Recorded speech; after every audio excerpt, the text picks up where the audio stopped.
Wagwan guys, welcome to the HOODBOYZ podcast. I go by the name the real OG, the one and only in Eastern Central Africa.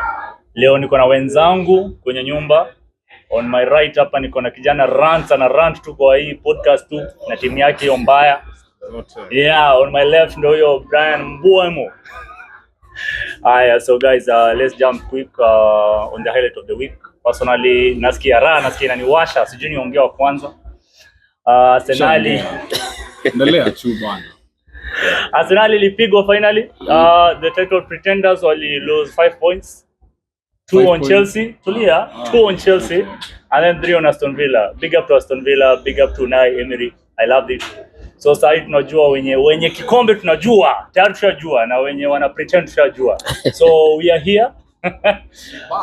Tunangoja tu Man City crown your champion tena.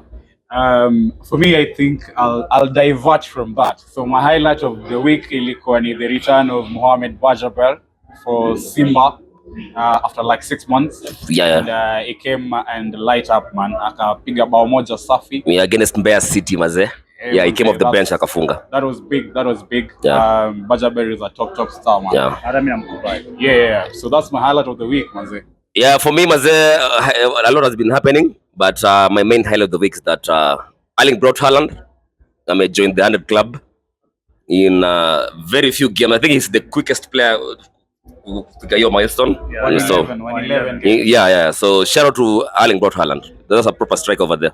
Yeah, actually kulingana tunaona anapiga hiyo record ya Alan Shearer na ampite hata. Yeah. He has already clocked that. Ukiangalia colleague is the first one to clock 100 goals with the few games, 111. Yeah, but all time top scorer ni Alan Shearer with 260 goals. So I think akona hiyo ceiling ya kufika to 60 goals ukiangalia age yake. He's like 24, right? Yeah. 24 and he has like a couple of years and he's playing well. And ukiangalia this season peke yake already amefunga more than 10 goals already. Yeah.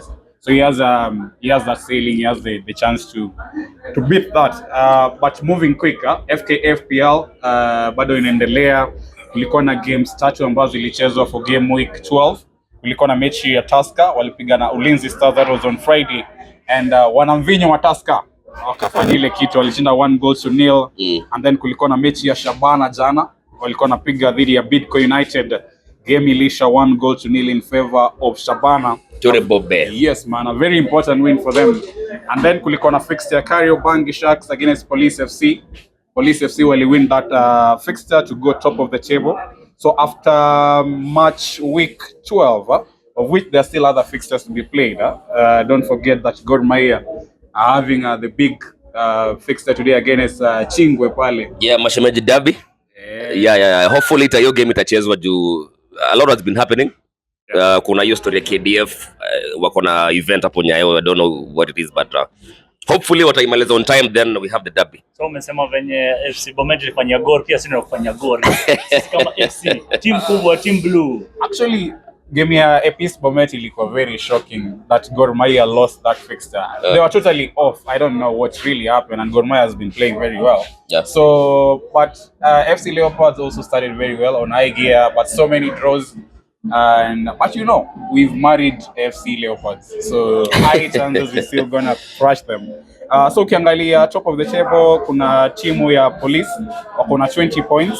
Yeah. And then we have Gor Mahia with 19 points. Yeah. And then tuko na Kakamega HOODBOYZ with 19 points. And then bottom of the table tuko na Kariobangi Sharks wako na 8 points, and then tuko na APS Bomet na 9 points, and then Muranga Seals wako na 11 points. Just to mention Tusker, after a very shaky start, they've pulled up. Right now they are in the 5th position with 18 points. So that is a good turnaround. Yeah. They're just 2 points nyuma ya the league leaders. Yeah, and there was a concern in regards to the number of fixtures that zinachezwa FKF PL. Kumekuwa na game msururu wa games even during the international breaks. Teams have been playing, mnacheza during the week, midweek, again over the weekend. And if you guys have watched those fixtures, do you think that kuko na overload, or that is the way we should go like going forward?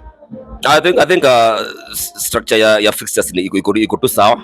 Teams zinapatu zicheze magame actually. Yeah. I think the issue is because of the lack of football grounds also. It contributes a lot. Yeah, we've talked about hiyo kitu in the previous episodes. It's so frustrating. Yeah. So it is high time, man. Teams like Gor Mahia, teams like FC Leopards, they need to have their own fields. They are big. Yeah, kitambo Gor walikuwa wanachezea City Stadium. Yeah. But you know what happened to City Stadium? The standards zili fall off. Yeah. Same to FC walikuwa wanacheza Mumias, then standards zika fall off. Yeah. So hopefully I think wanafaa follow the model kama ya Shabana hivi. Shabana wako na grao. Yeah. Na collect kibao sana. Yeah. Maybe we move quick, Abu. Okay, so guys, that's all about FKF. Now wacha turuke kwa World Cup, FIFA World Cup. Yeah. Pale mahali tunasema mambo inaweza chemka any day anytime. Now, to be honest, the groups have been there, and now ukiangalia they so interesting. Like just to go quicker, kuna group A pale, kuna Mexico wanacheza na SA, wanacheza na Korea, and then the winners between either Denmark, Czech Republic, ama Ireland. Lakini most probably we hope and we wish that Denmark ingie so that group equals so tight, and then there's a history between now Mexico and South Africa. Yeah. It was a 2010 opener. Remember the 2010 World Cup? Yeah. Shabalala kifunga screamer pale. Opening goal. Yeah. It was a very special moment for Africa. Yeah. So this group, since it will be the first game, the first opener, it's something much more in history. So tunaongoja kuona venye kutakuwa, but all in all, since I'm an African, I support to South Africa pale. And then group zingine ziko much more simpler. Like tukiangalia group C kuna Brazil, Morocco, Haiti na Scotland. But before we move, if you look at the group 1, two teams are the ones who are going to qualify to the next round. Who are the possible teams to qualify there, Ukiona? Okay, me personally nikiangalia hii group inakaa tricky, but I believe in South Africa. I believe in South Africa and I believe in Mexico. Though then Denmark watakuja. I want Denmark kuingia kwa hiyo group. Wasumbue kusumbua. But ukiangalia tu wale possible winners, ni vitu imejipanga. No, but usi write off pia South Korea. South Korea wamekuwa pale, they've been doing things in the past. South Korea ikifika World Cup they always have a proper team. I feel like it's a very competitive group in a way. And I can't really. Okay, I'll give some credits that possibly Mexico it had go through in the group, and one of the teams down there, but it's a tight one. And speaking of the draw, which group do you feel is the group of death? If at all, kuna any group of death? If you look at which group? Kuna group mbili hapa. To start with, kuna group I, kuna France, kuna Senegal, kuna winner between Iraq. It will be Iraq, Bolivia, and Suriname. Which it doesn't give any influence, but Norway. Norway wamekuwa impressive ukiangalia their run was there. And then when you look at history back, that is on 2-2 when France was playing Senegal. Senegal won. It was a very special moment for Africa by there. So still bado we feel like that history will repeat itself. Unajua football gods pia wakiamua pia there's nothing you can do about it. Despite me having my best player in France, that's Kylian Mbappe, but on the other side kuna Sadio Mane. So it will be a tight thing, history there. So tunaongoja tuone, but bado still hapo. Mimi nikipewa choice ya kuchagua nizasema France na Senegal ita qualify. Kulingana na mimi. Okay, let's talk about England, man. How you feeling about your group England? Yes, England kuna hiyo group L. England iko na England, Croatia, Ghana na Panama.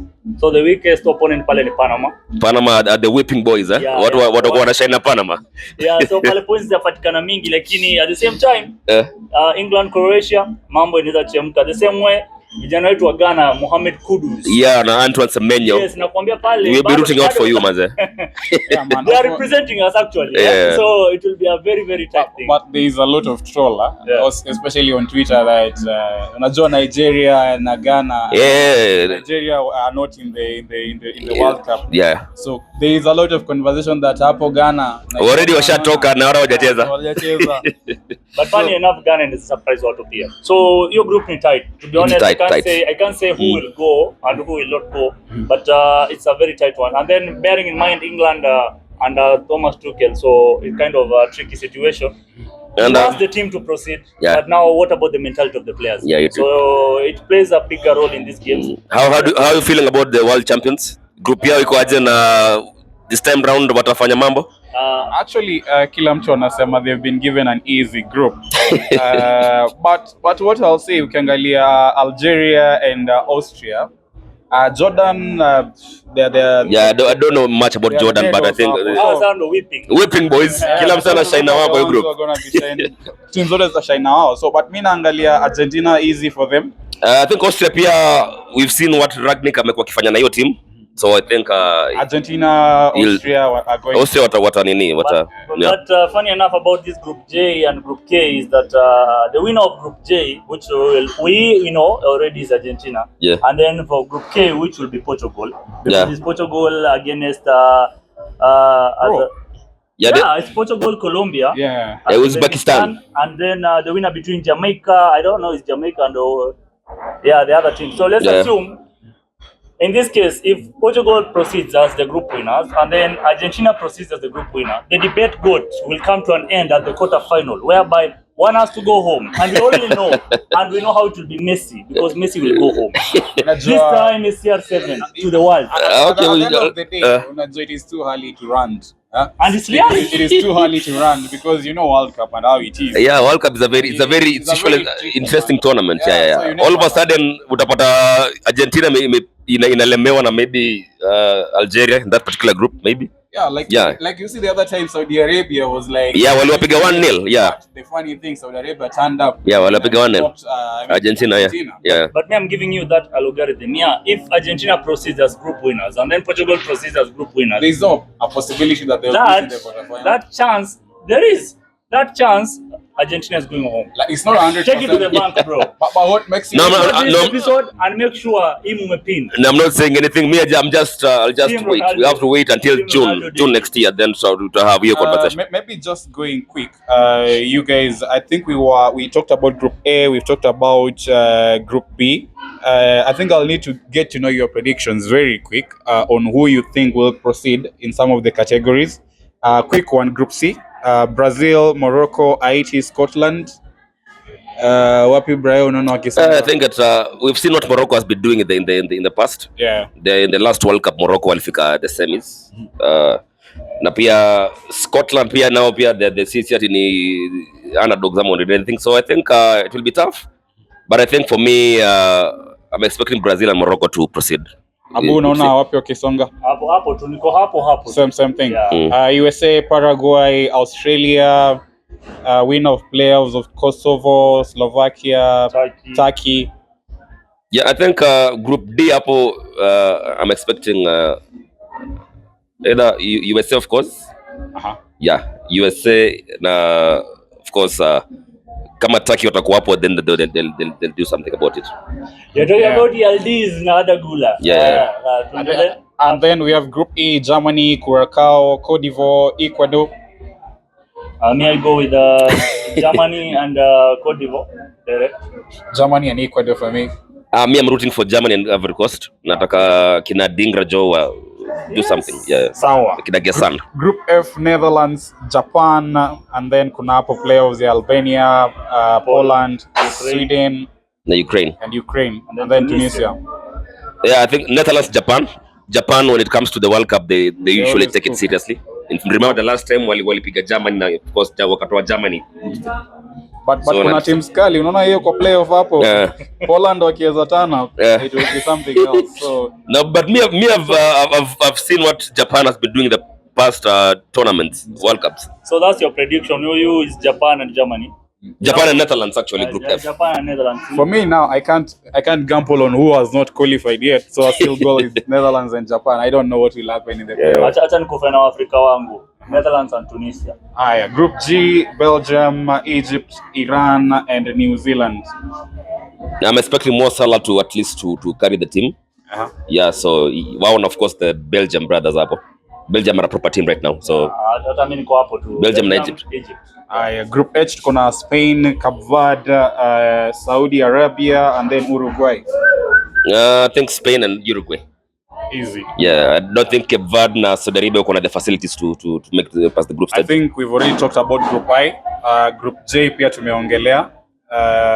We've said possibly Argentina, Austria. Tumeongelea Group K, Portugal, Uzbekistan, Colombia. Group L, England, Croatia, Ghana and Panama. Hii ndio tumesema wa Nigeria wanasema Ghana wanatoka wakiwa 0. Nimekuambia ukiangalia hiyo group L na group I hiyo tuache tu because any person anaweza toka anything. Yeah, the groups of death. Yeah, hizo ni group mbaya. So any person Anything can happen. Yeah. So maybe twende mali mnaongoja sana. Ulifanyia ile kitu. Take over, uwanja ni wako leo. Wewe ati wanajiita title winners na kumbe ni title pretenders. Hello. 14. My friend, let me tell you, as per now, to go week 13, week 14, I don't see us not going anywhere with that cup. Na si ati na hate, is just reality. Tulikuwa tumeona wameanza kuweka hiyo, of course, hiyo gap. Yeah. If they could have won yesterday, they could have gone 8 points clear. Yeah. But funny enough, waliingia ile game from the start of the game. I was telling an Arsenal fan, like hapa sio ndio mkishinda. Like ukiangalia tu from the start, the way Aston Villa was playing and Arsenal was off. I thought maybe Arsenal, like from the game of them between them and Chelsea, and then wakuja game nyingine, I thought kuna kitu Arteta alikuwa anaona anasema maybe hii lazima nipige umse. Alafu kumbuka Unai Emery has history with Arsenal. He knows Arsenal despite changes of player, but he knows the system, much more of the system. Yeah, just in case you missed it, full time at Villa Park. Aston Villa 2, Arsenal 1, yeah. Nakwambia M-Pesa sasa inasoma India. But okay, talk of it even before we break down the rest of the game. I think this is the biggest highlight of the weekend, Arsenal losing and in the title race. Ukiangalia from the word go, the team setup, Arteta got it wrong. Our front line was everyone was slow apart from Saka. Merino is slow, Eze is slow, and then he played Eze out of. I feel like how do you feel like it was supposed to be the proper setup? I think straight up, Eze should have taken the 10th position as he's been playing, and then Odegaard should not have started that fixture.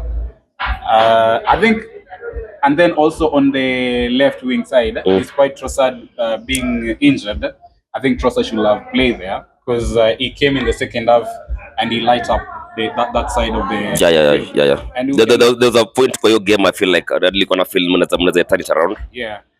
Then after the Boya Trossard, I don't know what happened. All of a sudden, players only sit back. And, I don't know. I feel also yesterday, ukiangalia Rice at the levels. I think after last week, midweek injury, he was not really up to speed because, and also Rice nowadays has a lot of tasks because of the defense. Rice alikuwa na play very free when he had Gabriel Magalhaes and Saliba at the back. But you see most of the time he's coming back to help the defense and Chelsea Sana going forward. So I think Arteta got it wrong. I think we don't have options in the defense. We don't have our main two defenders. And also at the same time, Mosquera got injured 6 to 8 weeks. So that one I can't blame him in the defense.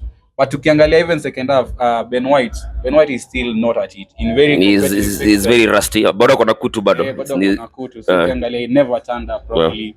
And I thought along the way Arteta will make the. Unajua Calafiori sometime back last season alikuwa anacheza even on the right hand side of the field. Nilikuwa nafikiria ataleta Lewis go to the left and then shift Calafiori to the right because nani alikuwa amekaliwa na Rodgers with bars and I guess White. So Arteta got it wrong. He tried to change things in the second half. But still the team was not at it. Yesterday was a fixture for us to lose. Yeah, it had to be Unai Emery. Do you feel like your time mlipatia Arteta, mngepea Emery your time? Do you feel like things will be different? Yeah, I feel that because nadhani what Emery was not given enough time. Yeah. And he was not properly backed up. And if Emery was given the same kind of support and fund like the backing at I believe you remember the season we lost by a single point. I'm very sure 100% with the experience that Emery has, Angel will lose league in that kind of a position. Because there's no way for like 4 seasons or so you're being defeated by one team like every other season. No. Speaking of Aston Villa, bottom up now on 30th. This month. How's the feeling going into the return leg? I feel with the injuries that we have, and bro, I don't know what Emery cooked for us. But ukiangalia on football analysis immediately Gyökeres was inside that team Arsenal the pressure was cool, like there was a cooling pressure, like the way they were playing ama walikuwa na pressiwa ilianza kutulia, the defense at least ilipata chance ya kujirearrange, unaelewa, unlike when he was not there. Nataka uangalie. So do you feel like Gyökeres could angeanza again? First half na second half. First half Arsenal walikuwa kimbizwa, but second half when this guy came in there was a cooling pressure. The mid ilikatulia. Despite how we concede, yes, I can say you're conceding the 2-1 at the last minute. It was much more mistake of the defense, not even watu wengine defense. Yeah, all of a sudden muna bash in Nkapia tena, I don't know if Nkapia ndo alipeana ball, like instead of clearing out alipeana ball. But unajua sometimes fear it happens. Hata Chelsea uliona what happened. But what I was saying, Uncle Tosin. No, you get to that briefly. Blame. I think yesterday was meant for us to lose. From the word, it was one of those bad days in the office. It was one of those days. Actually, I said that a game to kitoka draw is like a win for us. Yeah. Bro, and I checked. Click finance ndugu yangu inaweza fanya fikiria game imeisha. Unaenda kuangalia unapata umeekelewa. Game ilianza kubafa kidogo mshaongeza pili. Bafa anakuja anaenda ku refresh napata tumeekelewa bana. Anyway, game ilisha 2-1. Yeah. Do you feel like how's the confidence now? Title charge wise? I think we are lacking some of like the warriors in the team, and you see Gabriel is a very pivotal part of the Arsenal team, and you've seen we've really dipped some of the games kama ile tukicheza nayo timu ndogo hapo tungepata kichwa dakika ya 90. Okay, do you feel it will be one of those December moments? Bro, bottling moments. We're always having a very tricky December, and I'm really praying we are not really like, because whatever Man City are doing at the moment, bro, if we survive this December with a margin of, let's say they're on top of us at least 2-3 points, we can dream of it. But with our injuries, it is bad. Okay. So table. Now Arsenal, of course, points. The league leaders, of course, yes, with 33 points. And then Man City 31 points. 31 points. Difference of 2. And then Aston Villa 30 points. 30 points. Difference of 3. Where are you guys? So we are number 4. We are fourth. We are number 4. 25 points. 25, my friend. 25. But advantage ni moja. I say bado nasema kuna pretenders wenye tunawajua already na kuna winners wenye tunawajua already. So tunajua cup inaenda wapi. It's just that we don't want to say. So it's just a matter of time. I'm telling you, the same episode pin it February. Tukiingia Feb, uangalia Arsenal itakuwa wapi. But for me as an Arsenal fan, hopefully like as much as that happened, there are fixtures that sometimes you're bound to lose. You see the way the players were very disappointed at the end of it all, and I think I'm still gutted by that decision by Nkapia. He played very well in that fixture, but I'm still very gutted by that decision of him not booting out the ball. But I feel like hopefully this season the players have got that experience, the pain of losing the league, and hopefully they're gonna turn it around in the coming fixtures. So hopefully things will work. Okay, well, you just have to wait and see. Okay, moving on to the next fixture, ilikuwa at the Vitality Stadium. Bournemouth were hosting Chelsea. World champion! Hey, world champion! Yeah, Chelsea were held to a goalless draw at the Vitality Stadium. Na key moments pale, VR ili rule out Antoine Semenyo's opener. Alikuwa ameshikilia round alikuwa amefungua server bana mapema. Inside 10 minutes. It was actually on the 4th minute. By the way, you posted your results yesterday. To be honest, don't be honest. I'm just being honest. Okay, how's the feeling, man, as a Chelsea fan? The feeling is that coach wetu pia sometimes anasack kwa Chelsea to fact. You know, kuna ile mentality ya when you get the first 11 when unashinda game unafaa ku maintain ourselves. There's no need of you shifting players the way you want, because you're saying you squad rotation or something. But I think yesterday it was a proper first 11. No. Apart from Liam Delap. Actually, hata tukijaribu ku dissect your first 11, there was a problem from the start. What was the problem? Palmer was in. Yeah. Ametoka injury. Palmer was not supposed to start the game. Yes, ametoka injury. Why? Sawa, he's not on form. He played the other match. No, he's not on form. He came in the other match. Let's be real, he's not on form. Alafu tuko na mtu mwenye, by the way, we wasted money for that guy. Tangu ila pacheze Premier League, I think anapatanga average ya score ya 5.3 rating, 5.3, 5.6. Yeah. Hajaifika hata 7. So you see, like João Pedro was outside. So ukiangalia the likes of Kina Gittens walikuwa outside. Yeah. Estevao was nowhere. Yeah. So you see, I think the coach was doing his own things, and then now we are missing Caicedo. Let's be real, and I want to be realistic on that. Missing him is like missing a part of Chelsea. So now Caicedo is out for 3 games, which is making us to suffer. And even actually when Semenyo scored that goal, I was like, yeah, ndio tumepatikana leo. Tena ni lose. But thank God VR kacheza kama wao. So unaona, no, VR is part of the game. Yeah, it's part of the game. Chelsea is part of the game. No, it's part of the game. Arsenal, it is another discussion. For me, a draw at Vitality Stadium is a key moment. Something for us.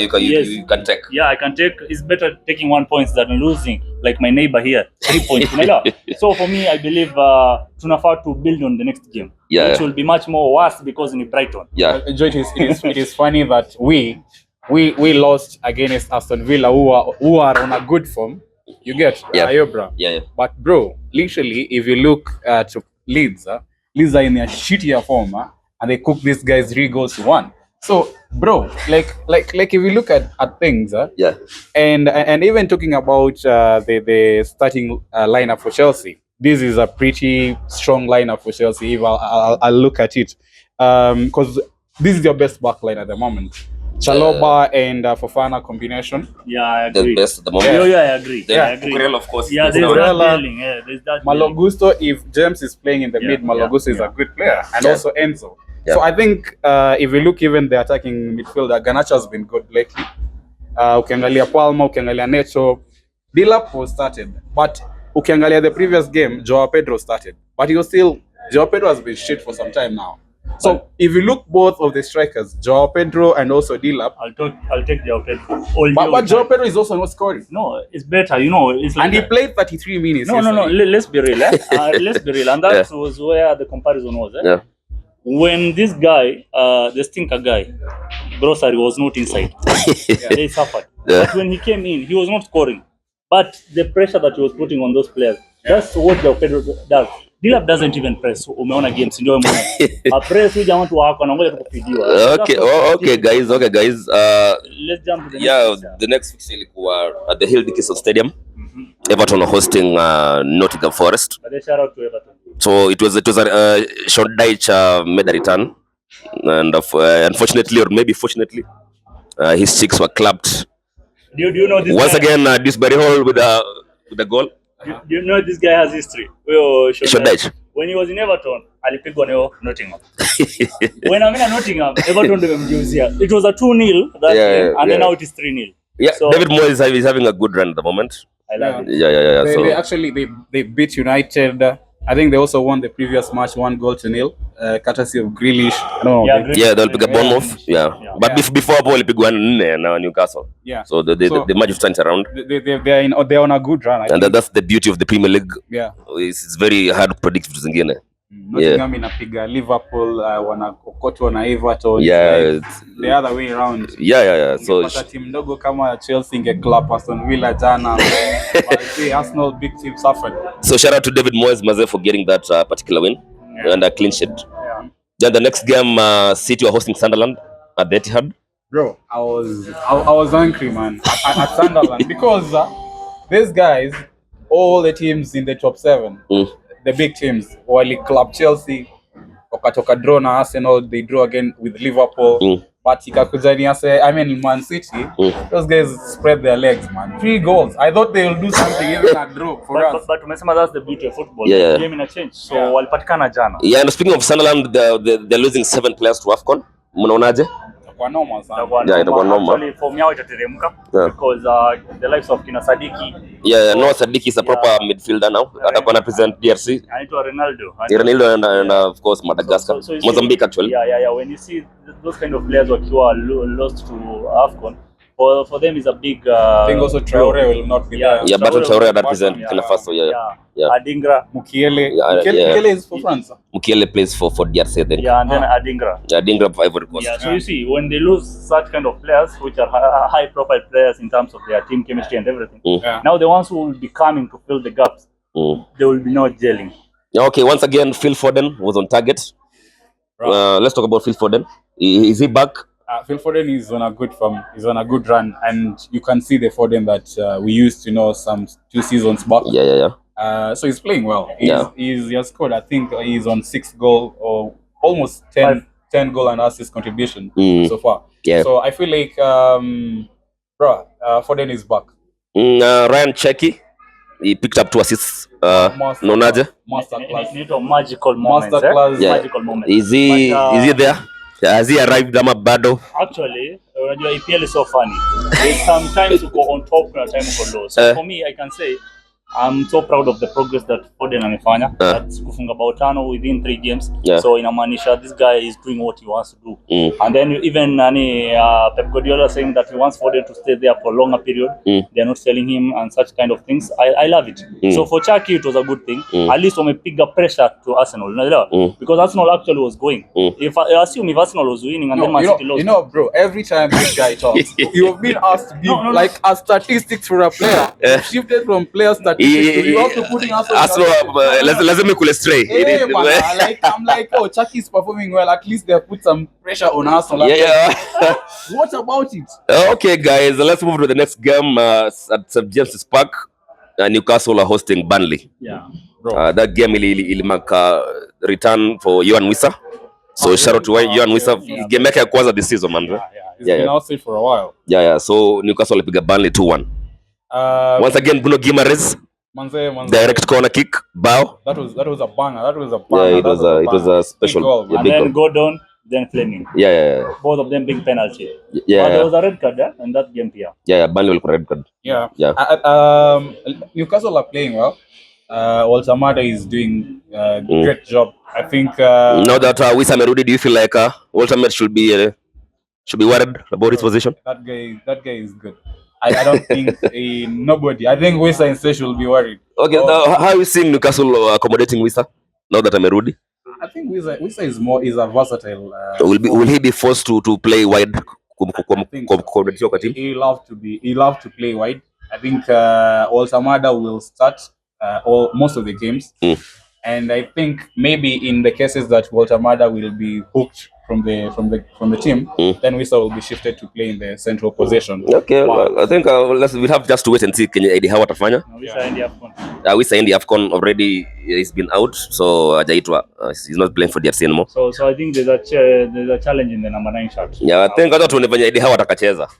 On to the next game, But before we even move to the next, you guys have seen Walter Mada and what he can do. He's a proper striker. He's a proper striker now. I feel like as much as initially, I think Newcastle signed Wissa because they wanted him to play as a striker, but along the way, because of the confusion, they ended up signing Walter Mada. But they signed with that. I think Wissa pia aliumia. He's been out for long, so they were forced to go for Walter Mada. Thinking, I wish you could have taken Walter Mada instead of Glokore. Anyway, you're scouting Arsenal, but okay, let's just move on to the next game. Tote walikuwa na host Brentford manze. Shout out to Richardson. It was a good game for Xavi Simons. Let's talk about Xavi Simons, man. We've seen what he has been doing. He's been struggling. This season was all come right off mbaya sana. But jana he had a good game. I think with that goal it will spark that confidence. Confidence, and probably he'll do well. So I feel like he's standing up. And speaking of Tote, they've bounced back after losing 3 back-to-back games. So I think Thomas Frank alipatana na customer wake wa kawaida mali alikuwa na against his former club. Okay, alikuwa anacheza against his assistant coach. Alikuwa coach wa nini? Alikuwa set piece coach wa nini? So that was Thomas Frank at Brentford. Brentford have been playing well. And And that I thought Totti are gonna clap again. I brought in Igor Thiago, and then my performance has been pretty like Arsenal's performance nowadays. Okay, on to the final game of the day. Let's talk about Liverpool, man. Liverpool were held at Elland Road na Leeds. 3-3 draw. 3-3 draw. Liverpool, things are not really working. All of a sudden, Zoboslai na Gakpo, I think hao ndo wase wanacheza kwa hiyo team. Na Ekitike pia. Yeah. The rest, sijui nini, what's happening, man? I feel like there's a meltdown in at Liverpool. Things are not looking well, and even yesterday their defense is very shaky. Leaking goals. Yeah, in fact, Real aliondokea story ya Konate. They'll we are not going for that guy. Niliona jana walikuwa shortlisted Real for the longest time, then all of a sudden hayuko tena. Yeah. So I feel like Liverpool still things are not really working for them, and going forward, even things have become more volatile. With what Salah did yesterday, he came out and spoke about the situation, and he mentioned one thing. It seems like he's being thrown under the bus. Yeah. Do you feel like his relationship with the manager is broken? He actually said that. He was asked if the relationship between him and the Slot. Yeah, he said the relationship started well, but for now the relationship is broken. So I feel like that is what he said. And what maybe I'll ask you guys: do you think that it was good for Salah to come out and speak, or it was better for him to be silent? I feel like anganyamazia tu. Unajua vitu zingine once umeanza sometimes unajua as a professional unafaa tu nini ukanyagia stories zingine. Yeah. What do you think about? All of a sudden utampata ameenda kwa Piers Morgan and getting an interview the same way nani alifanya. Ronaldo. Yeah. Na si kitu poa for the club pia. Personally ukiangalia hiyo game, I want to say first shout out to Leeds. But the Leeds performed well. Walichapa tena ndo hawa draw. It's a good run for them. And then coming to story of Salah, for me, I believe he did the right thing. This guy has given all his life to Liverpool. Ukiangalia, he has performed. Amebeba champion, amebeba Premier League. This guy has done everything for Liverpool. So wewe kwa nje 3 consecutive games. Hata msikia amesema, actually I told my parents to come for the game against Brighton. Wakuje tu waone hapo Anfield. But ako sure hata ingia. It will be his game kusema goodbye as he goes for AFCON. So I feel it's kind of unfair for me, and I'm not just talking because I love Salah. It's just because I'm talking from a perspective of football. This guy has been on form. Kidogo ametoka on form.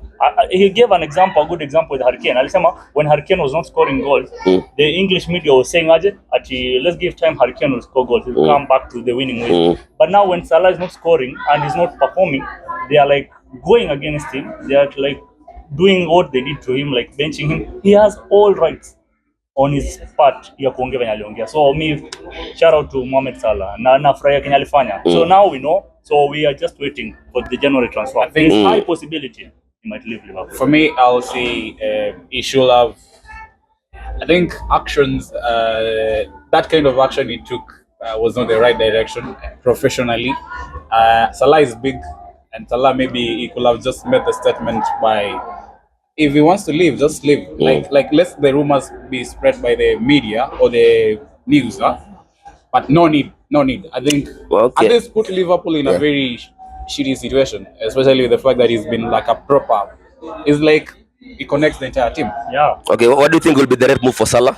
Do you feel like can I find Saudi money? Saudi. He should take the deal right now and do Saudi. Yes. Bag, check the bag. But he's still getting good bag at Liverpool.